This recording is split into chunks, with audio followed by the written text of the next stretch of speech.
Sarka Tripura Lok Sabha Achokthani India Jutni Engai CPIM candidate Rajendra Riangno Kebang Budbai Keplai Klerna Bagai Chashalo Dormonogoro Lahar Himbotongni Bishingtei Lokutum Panda Sontozaka Pandawa Manjaka Kebangai Bodolni Neta Jitendra Chaudhary no Khobaite Kobni CPIM Adongrok আজকে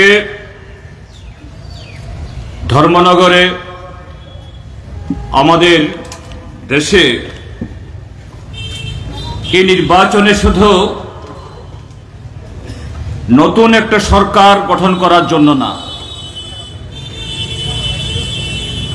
দেশকে রক্ষা করার জন্য যে দেশপ্রেমিক জোট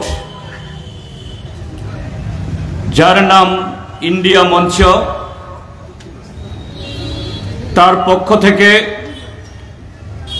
আজকে এই তপ্ত রোদের মধ্যেও ধর্মনগর শহরে আমাদের মিছিল এবং মিছিল শেষে এই সভার সভাপতি মণ্ডলীর সম্মানিত সদস্যগণ, মঞ্চে আসীন আছেন আমাদের ইন্ডিয়া মঞ্চের বিভিন্ন দলের নেতৃবৃন্দ এবং আপনারা যারা দেশপ্রেমিক এবং গণতন্ত্র রক্ষার যারা সৈনিক, এই তপ্ত রোদ উপেক্ষা করেও আমাদের এই সভাতে এসেছেন, মিছিলে হেঁটেছেন। আপনাদের সকলকে এবং ধর্মনগর শহরের সুদী ব্যবসায়ী, পথচারী যারা আমাদের বক্তব্য শুনছেন,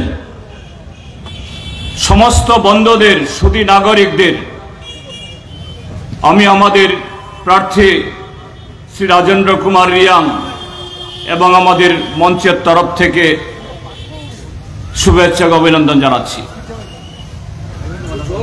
বন্ধুগণ, আমাদের এই অষ্টাদশ লোকসভা নির্বাচন, তার প্রক্রিয়া যত এগুচ্ছে, ইতিমধ্যেই তার প্রথম পর্বের ভোট হয়ে গেছে গতকাল। এটা সারা দেশের সাথে আপনারা এই উত্তর ত্রিপুরার মানুষের নিশ্চয় উপলব্ধি করতে পারছেন। এবারের নির্বাচনকে শুধুমাত্র নিছক একটা নির্বাচন হিসাবে আরেকটা লোকসভা গঠন করতে হবে, 5 বছরের জন্য একটা সরকার তৈরি করতে হবে, দেশের মানুষ শুধু সেরকমের মধ্যেই এটাকে সীমাবদ্ধ রাখছেন না। আজকে দেশের পরিস্থিতিকে গত 10 বছরের স্বৈর শাসনে ভারতীয় জনতা পার্টি, দেশের মানুষ এই নির্বাচনকে এটা আমাদের সংবিধান রক্ষার, দেশ রক্ষার এবং যে স্বাধীনতার বিনিময়ে এই সংবিধান তৈরি হয়েছে, এই দেশ গঠিত হয়েছে, সেই স্বাধীনতা রক্ষারই আরেকটা যুদ্ধ হিসাবে ইতিমধ্যে দেশের মানুষ তার শপথ গ্রহণ করছেন। কাজে সেখানে এবারের লড়াই এটা বিজেপি এবং তার শরিক দল ভার্সাস বা তার বিরুদ্ধে 27টা রাজনৈতিক দল, তার নাম আছে ঠিক,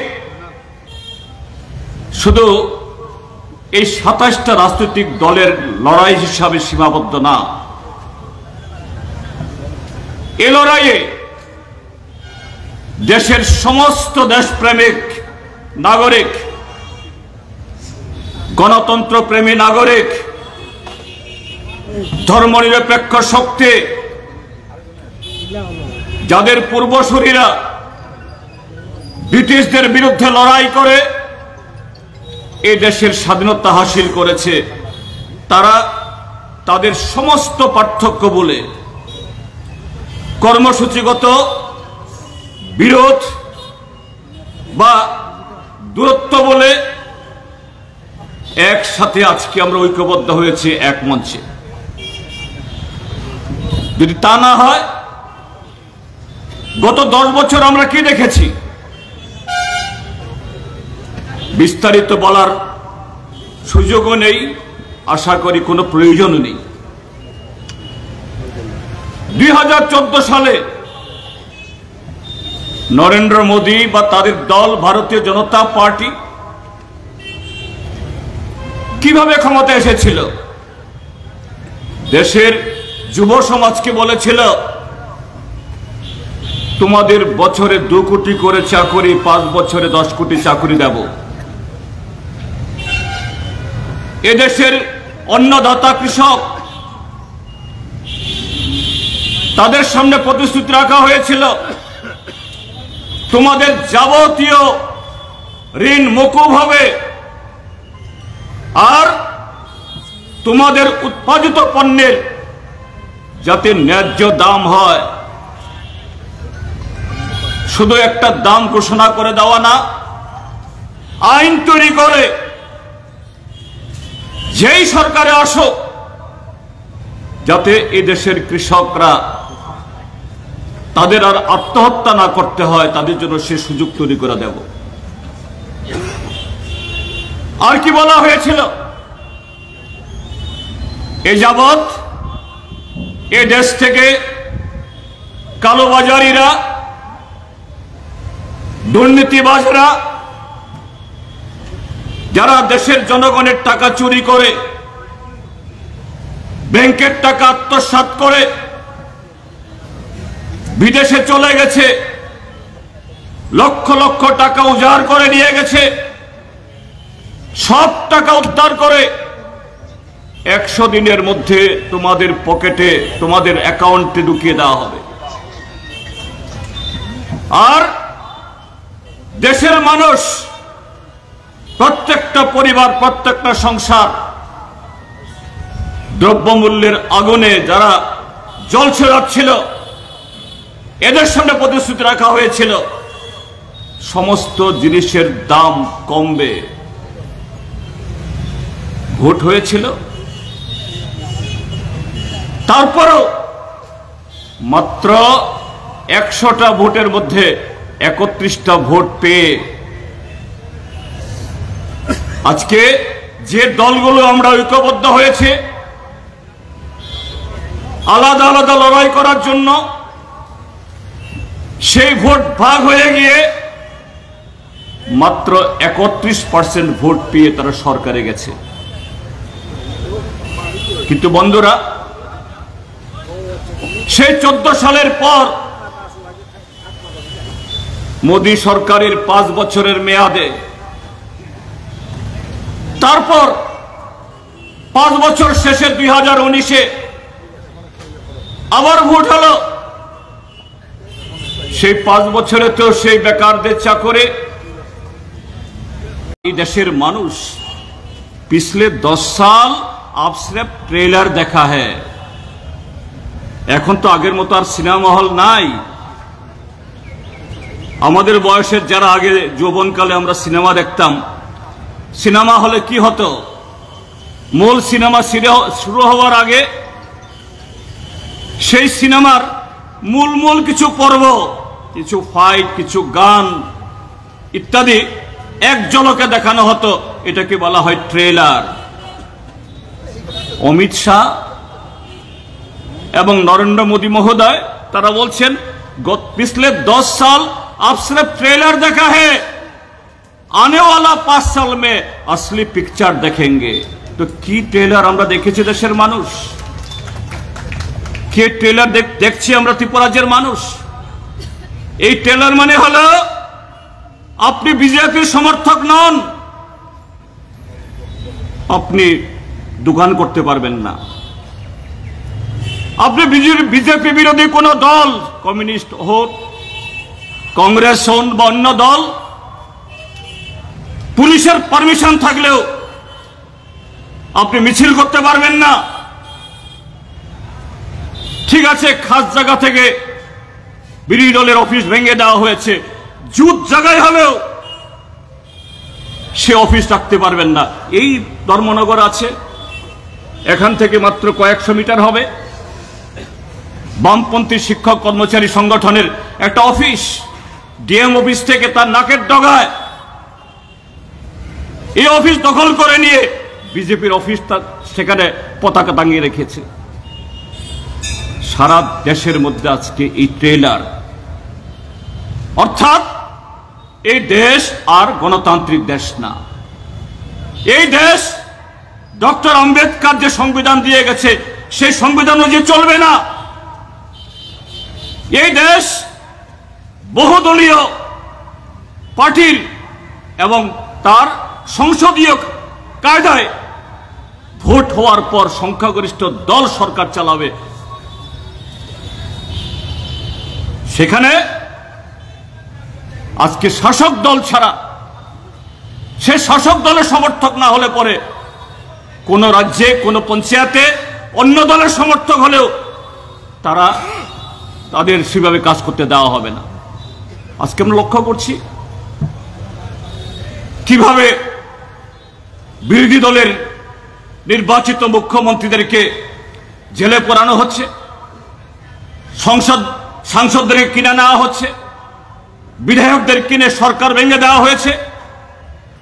আর যে সমস্ত বিরোধী বিধায়করা তাদের চাপে পড়ছেন না, মাথা নত করছেন না, এদের পেছনে সিবিআই লেলিয়ে দেওয়া হচ্ছে, ইনকাম ট্যাক্স লেলিয়ে দেওয়া হচ্ছে।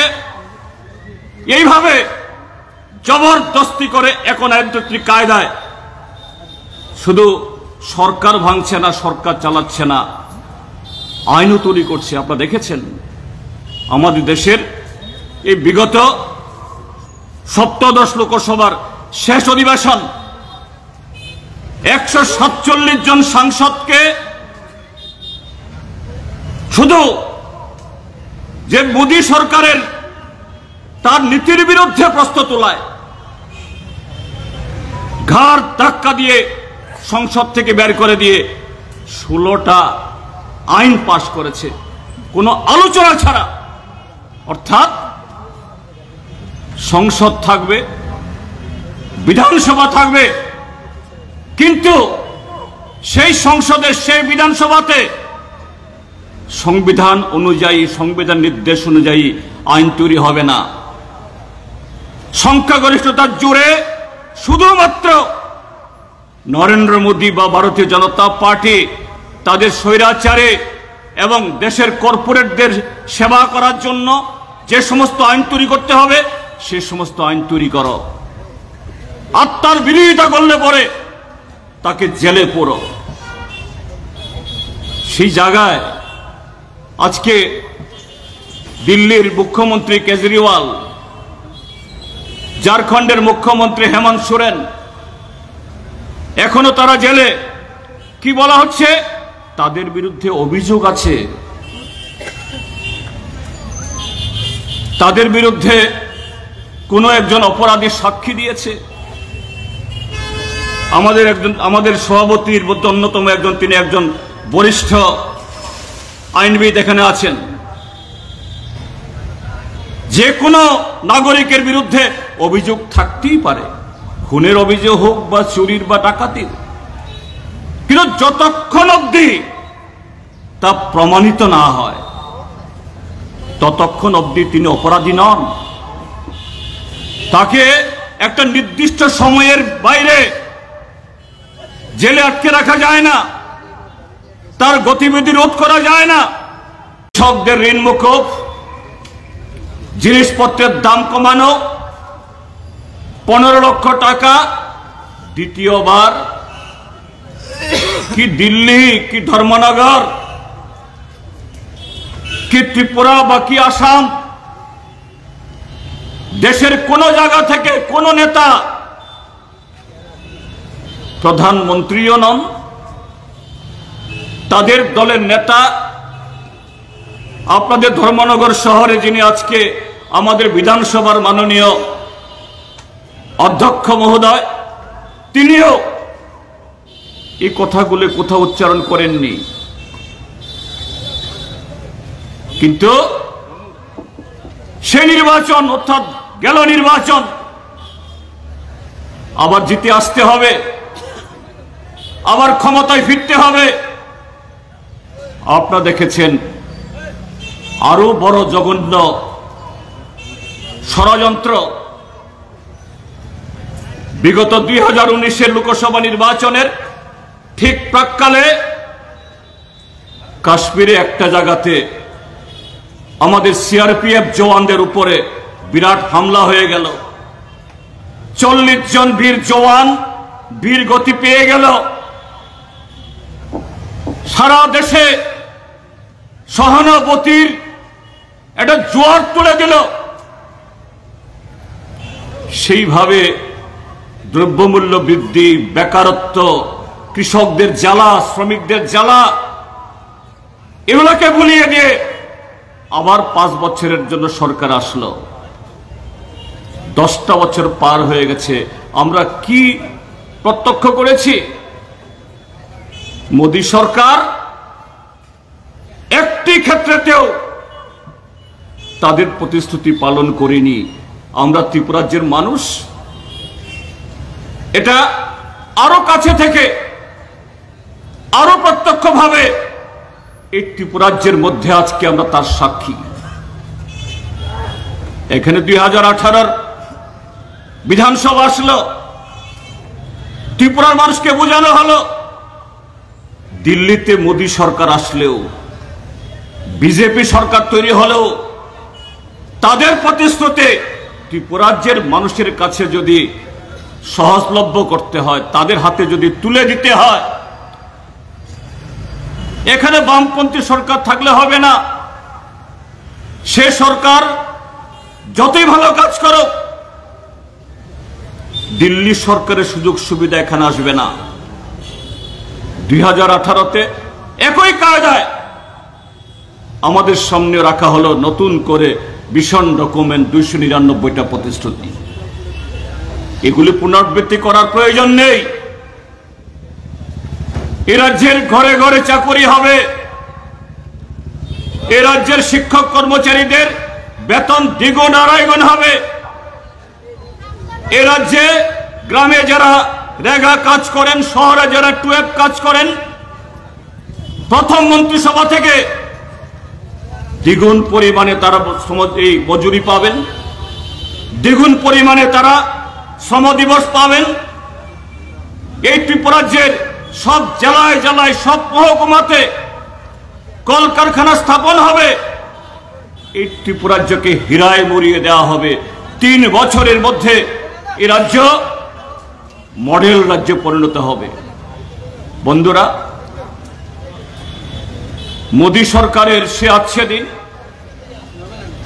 সবকা সাথ, সবকা বিকাশ, সবকা বিশ্বাস, আর ত্রিপুরাজ্যের ডাবল ইঞ্জিনের সেই সমস্ত প্রতিশ্রুতি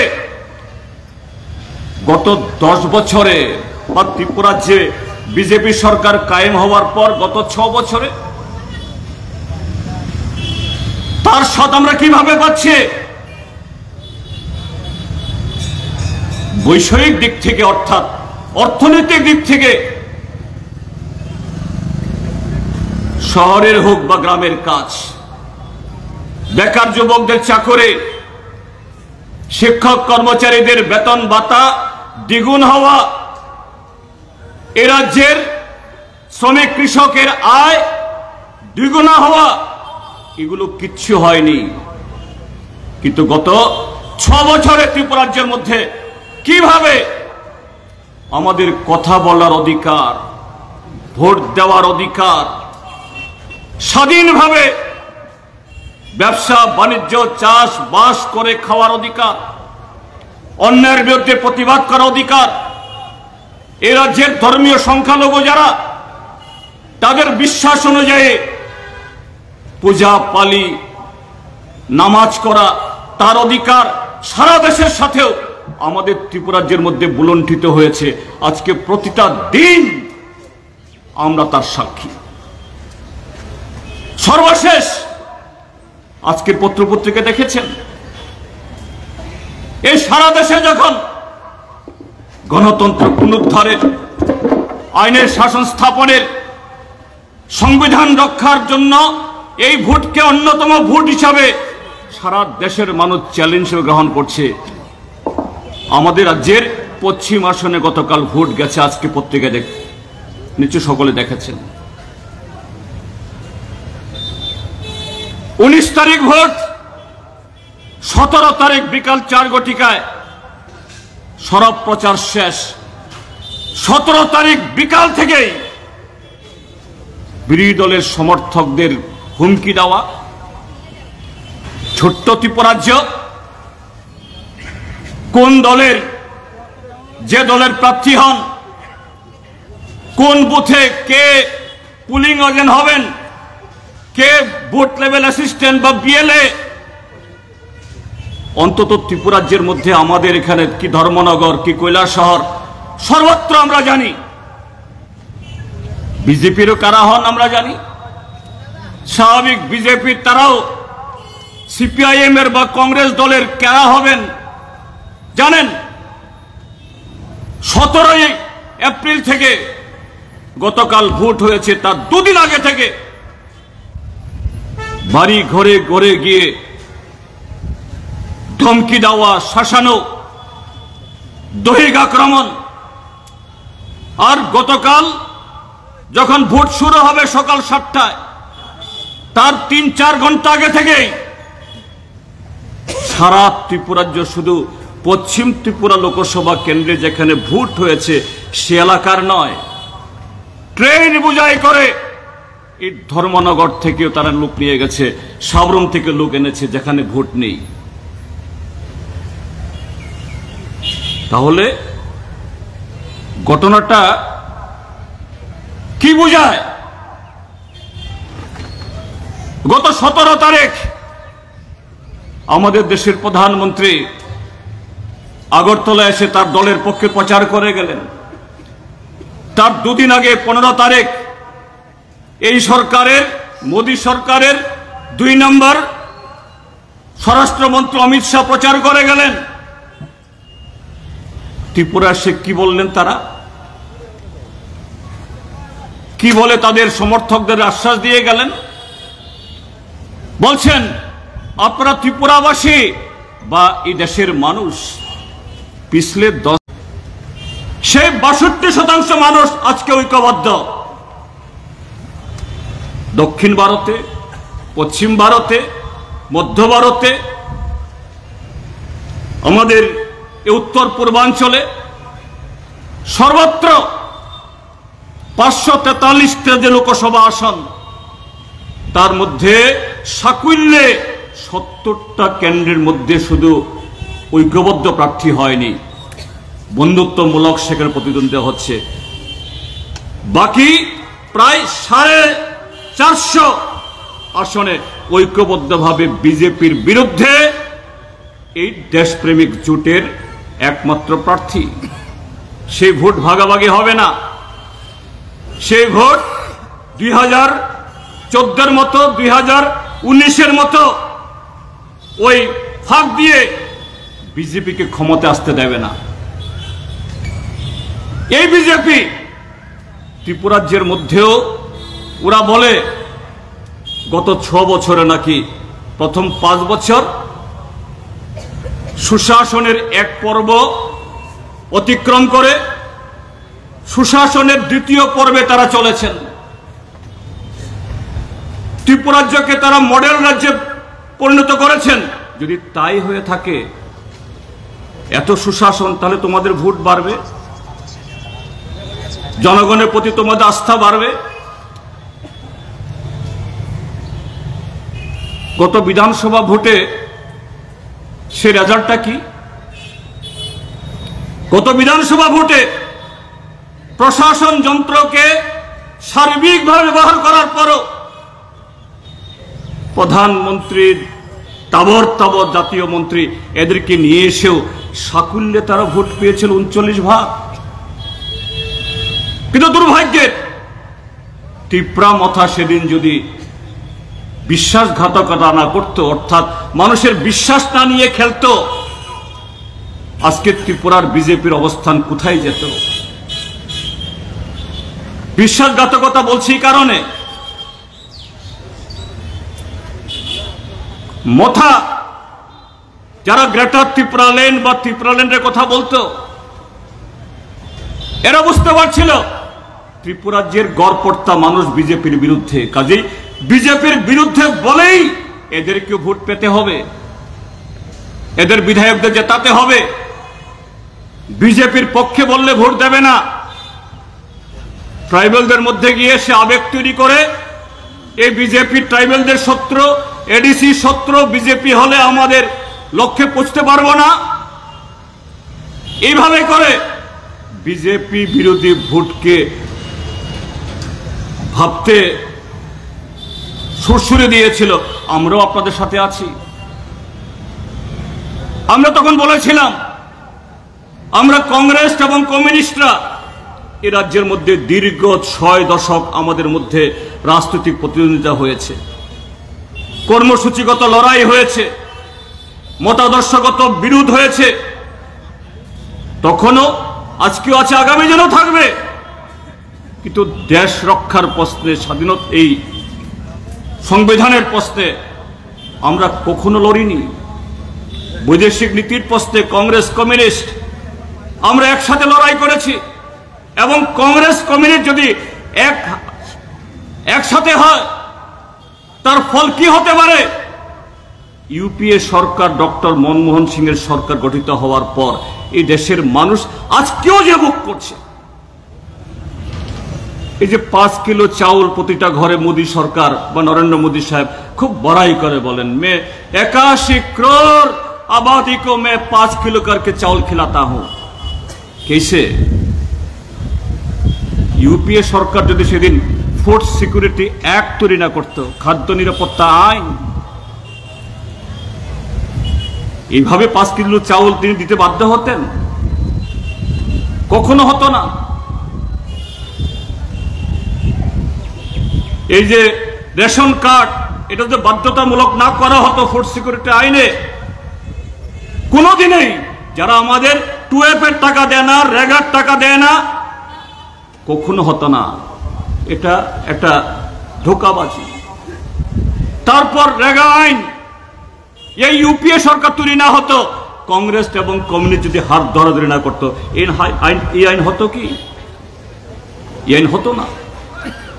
ফরেস্ট রাইট অ্যাক্ট, যে বন আইনের কারণে ব্রিটিশ আমল থেকে আমাদের রাজ্যে জুমিয়ারা জুম করতে পারতেন না, বাঁশ কাটতে পারতেন না, লাকড়ি তুলতে পারতেন না, প্রায় সর্বশান্ত হতো। এই ইউপিএ সরকার ফরেস্ট রাইট অ্যাক্ট করার মধ্য দিয়ে ত্রিপুরার যে 12 লক্ষ কানি ফরেস্ট ল্যান্ড ট্রাইবেলদের হাতে গেছে, সেই 12 লক্ষ কানি জমিতে প্রায় 8 লক্ষ কানিতে আজকে রাবার বাগান। সেই রাবারের অর্থে ত্রিপুরার অর্থনীতি আজকে চাঙ্গা হয়েছে। তাহলে কংগ্রেস এবং কমিউনিস্ট যখন ঐক্যবদ্ধ হয়, এটা আজকের ইন্ডিয়া মঞ্চের কথা নয়, এটা প্রমাণ সিদ্ধ, প্রমাণিত। আজকে ত্রিপুরাজ্যের মানুষ, সারা দেশের মানুষ আমরা প্রত্যক্ষ করছি। এই ইউপিএ তথ্য জানার অধিকারের আইন, রাইট টু ইনফরমেশন, এই মোদী সরকারের সময়তে বা ত্রিপুরাজ্যে বিজেপি সরকার আসার পর আমরা দেখি আমাদের প্রশাসনের একটা ছোট্ট অংশ, সবাইকে বলবো না, বিডিও সাহেব, ডিএম সাহেব, থানার ওসি সাহেব, একেবারে লাট সাহেব, তারা কথা শুনবেন না। যখন রাইট টু ইনফরমেশনে দরখাস্ত করা হয়, খবর দিতে বাধ্য, তখন তার মাথা নত করেন। এই যে দেশের জনগণকে এইভাবে বাঁচার অধিকার, জানার অধিকার, জঙ্গলের অধিকার, কাজের অধিকার কে দিয়েছে? কংগ্রেস এবং কমিউনিস্ট ঐক্যবদ্ধ হলে পড়ে এই দেশের মানুষের যে কি কল্যাণ সাধন হতে পারে এটা আজকে কথার কথা না, এটা প্রমাণিত, প্রমাণ সিদ্ধ। কাজে সেই কংগ্রেস কমিউনিস্ট তার সাথে আরো অন্যান্য দল আজকে ঐক্যবদ্ধ হয়েছে, যায় না, তার গতিবিধি রোধ করা যায় না। কিন্তু এইভাবে আজকে সমস্ত বিরোধী দলকে তার বিরুদ্ধে অভিযোগ সাজিয়ে কিভাবে মোদী সরকারের দুর্নীতির বিরুদ্ধে যে প্রতিবাদী কণ্ঠ, একে রোখা যায়, একে দমন করা যায়, এই ব্যবস্থা করেছে। আরেকদিকে আতঙ্কের একটা পরিবেশ।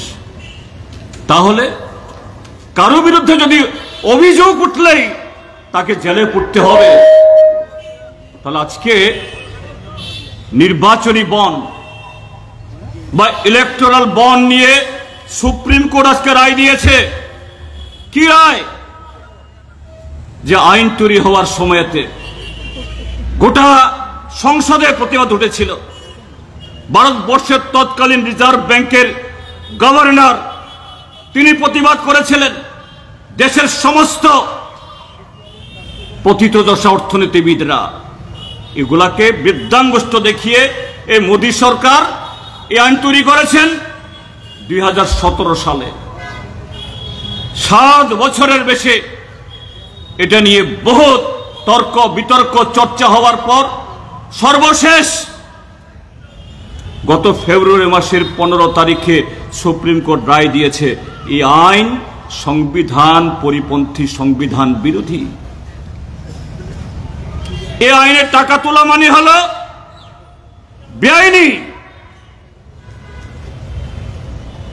আর সেই টাকার সিংহভাগ গেছে বিজেপির তহবিলে। আর সেই তহবিলের টাকায় এই ধর্মনগর শহরেও বিজেপির জেলা অফিস তৈরি হয়েছে, এই যে পানিসাগর রাস্তাতে, এরকম দেশের সমস্ত জেলাতে। তাহলে বন্ধুরা, সুপ্রিম কোর্ট যখন রায় দিল এই টাকা বেআইনি, এই আইন বেআইনি, তাহলে কি হবে? আজকে ত্রিপুরা সরকার কি এই বিজেপির অফিস বুলডোজার দিয়ে ভাঙবে? তো ভাঙা তো উচিত। কেজরিওয়ালকে তুমি অপরাধের জন্য, এই অভিযোগের জন্য গ্রেফতার করেছ, কিন্তু আজকে শুধু অভিযোগ না, আজকে প্রমাণিত তুমি অভিযুক্ত। জেপি নাড্ডা বিজেপির সভাপতি, সেই কারণে তাকে কেন জিজ্ঞাসাবাদ করা হবে না?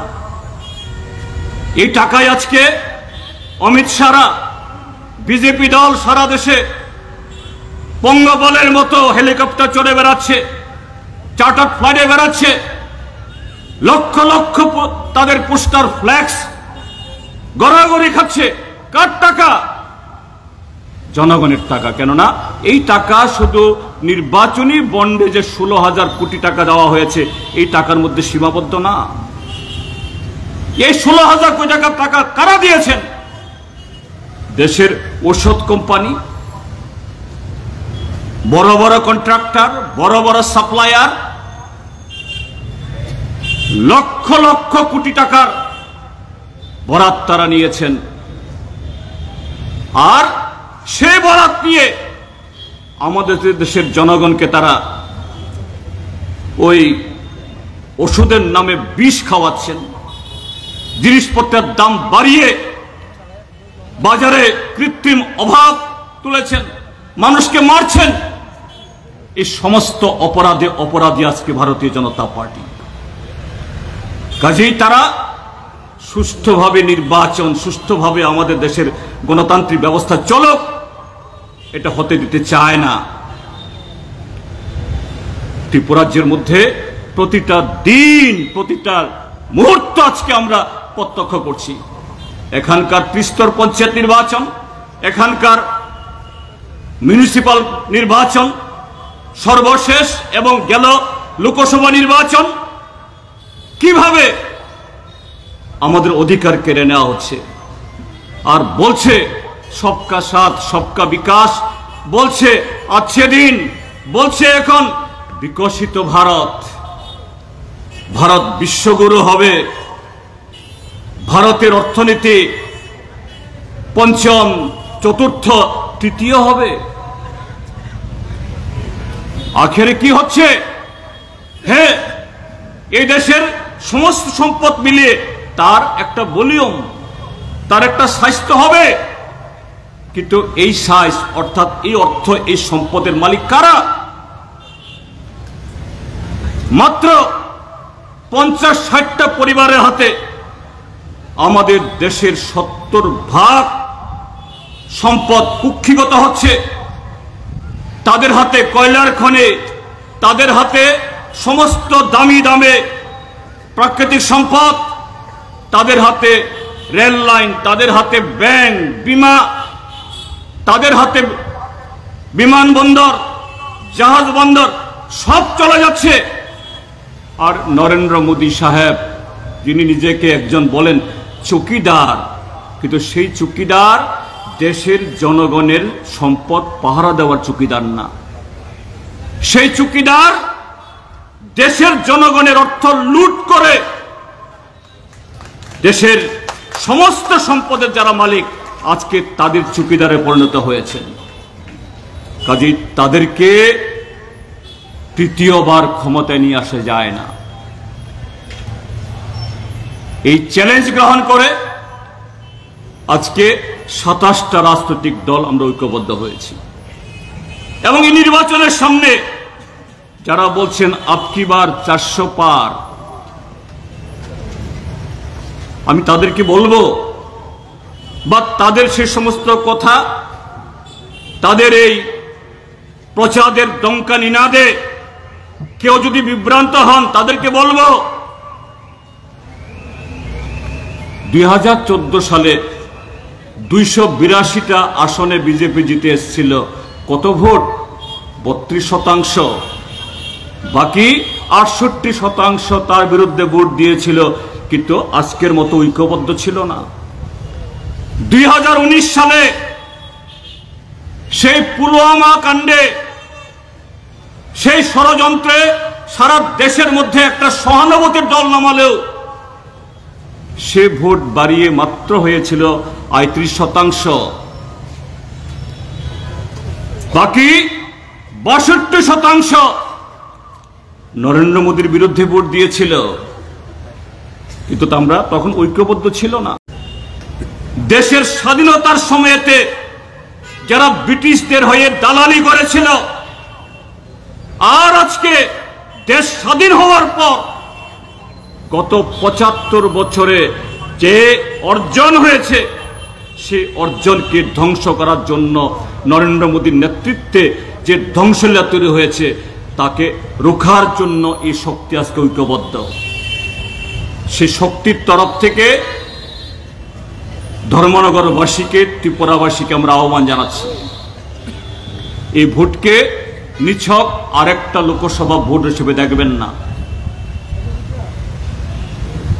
একটা নিয়মে বা আইনের কারণে সেখানে একটা প্রার্থী, একজন প্রার্থী থাকতে হয়, বা বিরোধী দলের প্রার্থী থাকতে হয়। সেই প্রার্থী আমাদের রাজেন্দ্র রিয়াং, বিজেপি দলের যিনি কৃতি দেবী সিং, কিন্তু এটাকে রাজেন্দ্র রিয়াং এবং কৃতি দেবী সিং এর মধ্যে লড়াই হিসাবে দেখার সুযোগ নেই।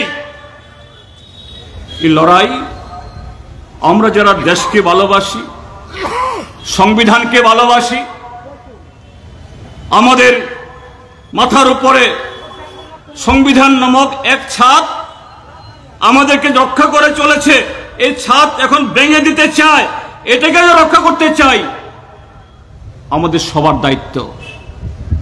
সেই কারণে ত্রিপুরার যে 2টি আসনে এই 2টি দল আমরা ভাগাভাগি করে আজকে পর্যন্ত আমরা করছি। আমরা চাই এই উত্তর ত্রিপুরা থেকে গত 6 বছরে আমাদের ত্রিপুরার যে মানুষের গণতান্ত্রিক অধিকার হরণ করার জন্য ভারতীয় জনতা পার্টি যত পাপ করেছে, আমাদের অধিকার ছিনিয়ে নিয়ে এই পাপ থেকে বের করে নিয়েছে, এসে আজকে সারা দেশের এরকম একটা জাতীয় জীবনের চরম একটা দায়িত্ব প্রমাণ করার যে সুযোগ তৈরি হয়েছে, এই সুযোগকে কাজে লাগিয়ে কাচি হাতরা তারকা চিমনে কমরেড রাজেন্দ্র রিয়াং, যিনি তিনবার ত্রিপুরা বিধানসভার সদস্য হিসাবে দক্ষতার সাথে তার ভূমিকা পালন করে গেছেন। স্বশাসিত জেলা পরিষদের কার্যনির্বাহী সদস্য হিসাবেও তিনি তার ভূমিকা পালন করে উজ্জ্বল সাক্ষ্য রেখেছেন। ব্যক্তিগত পারিবারিক জীবনে তার বাবাও এরকম লড়াই সংগ্রামের একজন প্রথম সারির কর্মী ছিলেন, সর্বজয় রিয়াং, যিনি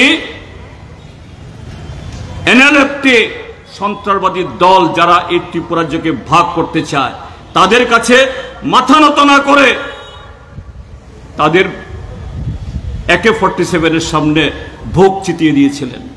সেই শহীদের সন্তান রাজেন্দ্র রিয়াং। আমি আশা করব ধর্মনগরের সমস্ত দেশপ্রেমিক, গণতান্ত্রিক, উন্নয়নকামী, শান্তিপ্রিয় মানুষ আগামী 26 তারিখ অনেক ষড়যন্ত্র হবে।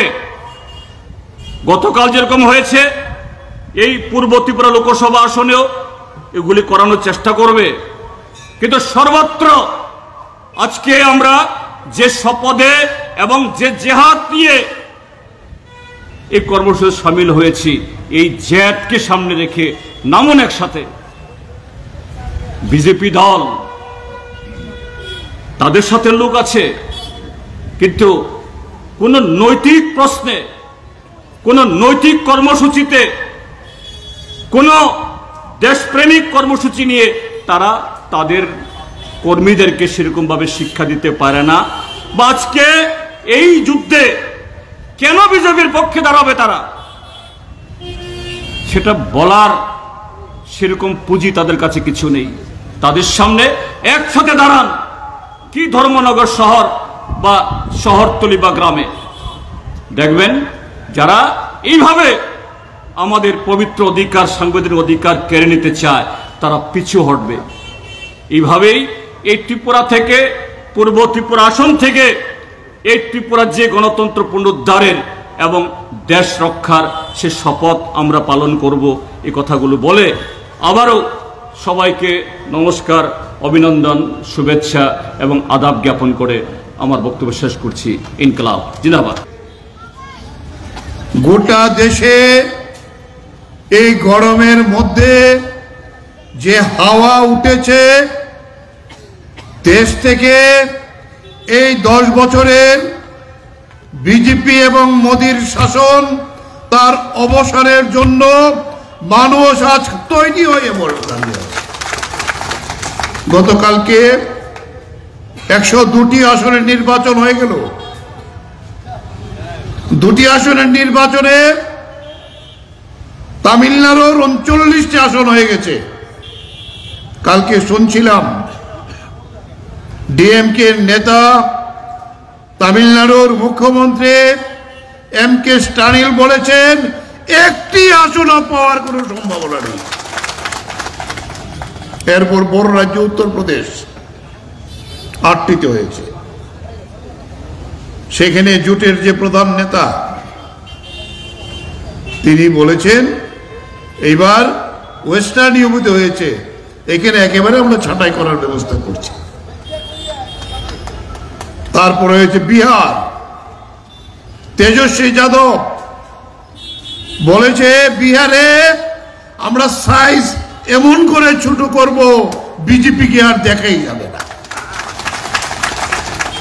তাই আমরা বলবো যাত্রা শুভ হোক আমাদের।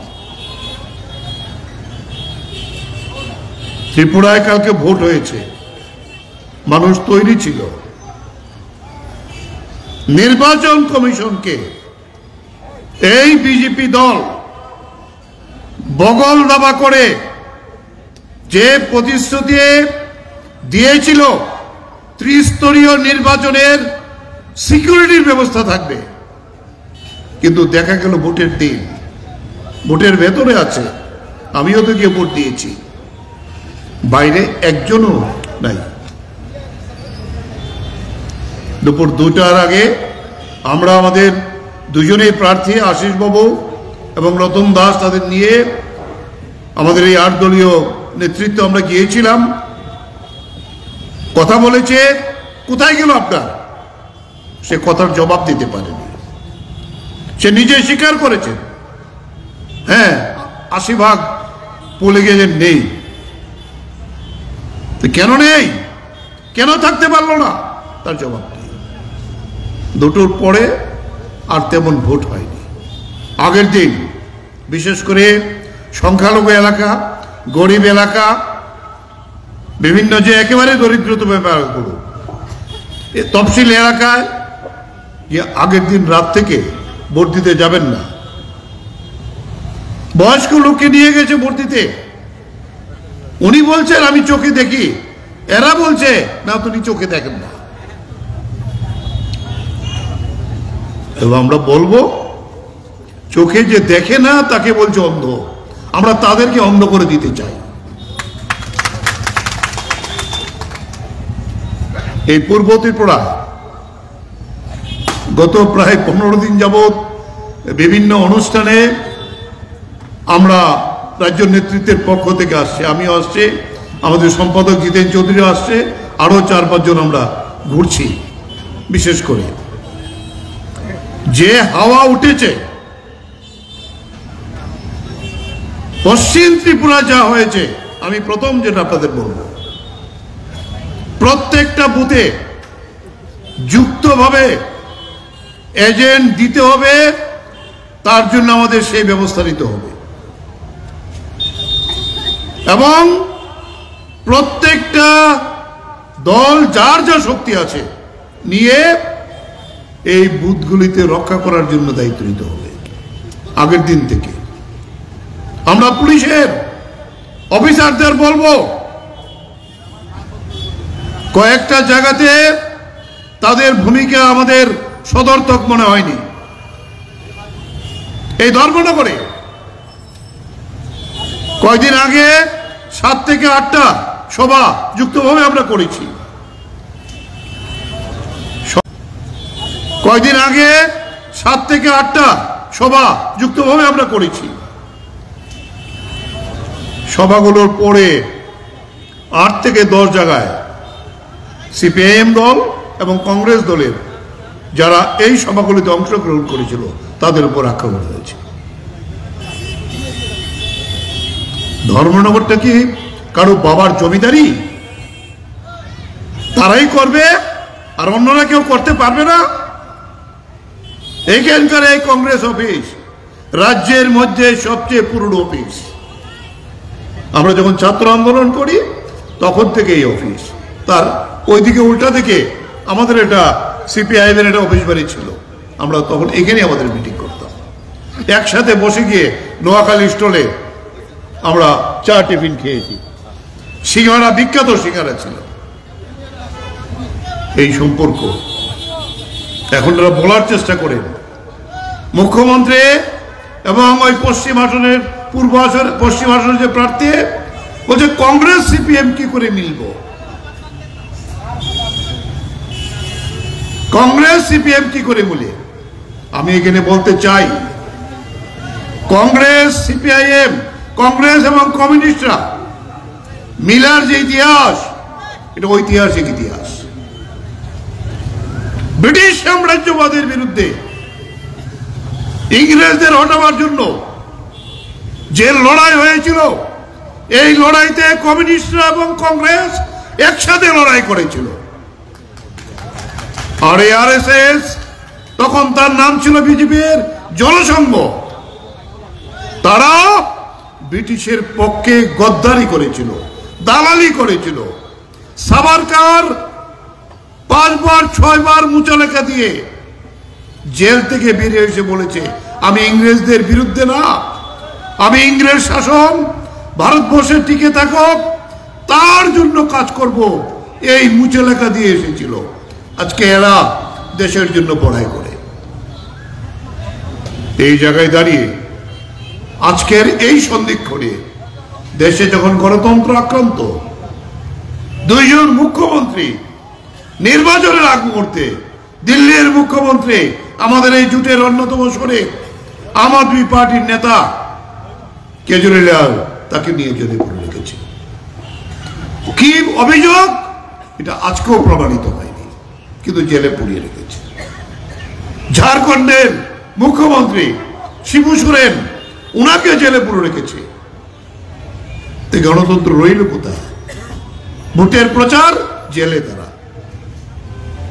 সংবিধান শুধু আক্রান্ত না, এই আম্বেদকর যে সংবিধান রচনা করেছিল, দেশের সমস্ত নাগরিক, বিশেষ করে দলের সংখ্যালঘু, ধর্মীয় সংখ্যালঘু সমস্ত অংশ, তার যে অধিকার, উপজাতিদের অধিকার, তফসিলি জাতিদের যে অধিকার যেভাবে লিপিবদ্ধ হয়েছিল, শিক্ষার অধিকার, এই সমস্ত অধিকার আজকে পদদলিত করে মনোসংহতি নিয়ে সংবিধান নতুন করে লেখা হবে।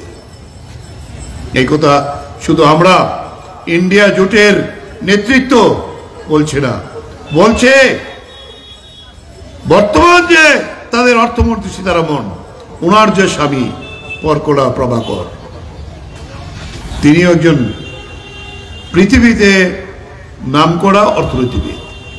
তিনি বলেছেন যে এই সংবিধান থাকবে না, গণতন্ত্র থাকবে না, বিজেপি যদি আবার পুনরায় আসতে পারে।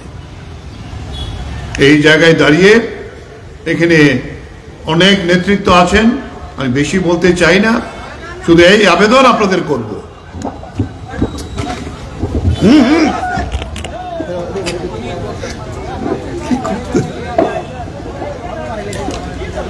এই আবেদন করব, রাজেন্দ্র রিয়াং উত্তর ত্রিপুরার ঘরের ছেলে।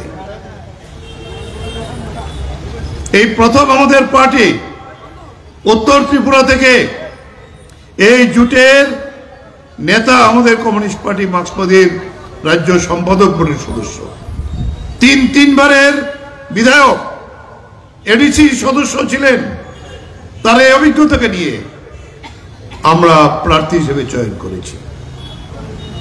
তাই আমরা জোটবদ্ধভাবে সমস্ত শক্তিকে দিয়ে রাজেন্দ্র রিয়াংকে বিপুল ভোটে জয়লাভ করাবার জন্য আপনারা দায়িত্ব নেবেন। এই অল্প কথায় কয়েকটি কথা বলে আমি আমার কথা এখানে শেষ করছি। ইনকিলাব জিন্দাবাদ, ইন্ডিয়া জোট জিন্দাবাদ।